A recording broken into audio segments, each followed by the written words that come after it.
আল্লাহ রাব্বুল আলামিন জানিয়ে দেন, দুনিয়াতে তোমরা যা দেখতেছো, পাহাড় দেখতেছো, চন্দ্র দেখতেছো, আল্লাহ রাব্বুল আলামিন জানিয়ে দেন, চন্দ্র বানাইলাম, সূর্য বানাইলাম, পাহাড় বানাইলাম। আল্লাহ রাব্বুল আলামিন দুনিয়াতে যা কিছু বানাইছেন সব কিছু বানাইছেন কোন ফায়াকুনের মাধ্যমে।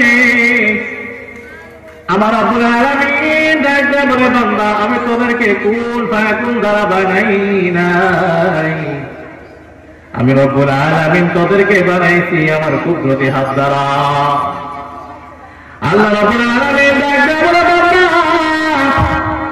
আমি রব্বুল আলামিন চাই না তোরা জাহান্নামে যাও, আমি রব্বুল আলামিন পাহাড় বানিয়ে দিলাম, চন্দ্র বানিয়ে দিলাম, আমি রব্বুল আলামিন সব কিছু বানাইলাম তোদের ইবাদত করার জন্য। কিন্তু রব্বুল আলামিন আমি মানুষ বানাইলাম কেন জানো?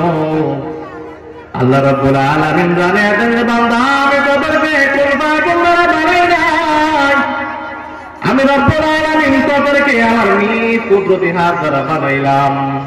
এরে বান্দার দল শুনে না, আমি রব্বুল আলামিনের কাছে তোরা যত গুনাহ কর, যতই গুনাহ কর, আল্লাহ রব্বুল আলামিন জানেন লা তাকনাতু মির রাহমাতিল্লাহ, বান্দা যতই গুনাহ করো না কেন আমি মালিকের রহমত থেকে নিরাশ হইও না। আল্লাহ রব্বুল আলামিন জানেন তোরা বান্দারা যত নাকি গুনাহ করার পর আমি রব্বুল আলামিনের কুদরতি পায়ে সিজদা দেই, কুদরতি পায়ে সিজদা দিতে দেরি হয়, আমি আল্লাহ তোর জীবনের সমস্ত গুনাহ মাফ করতে দেরি হয় না।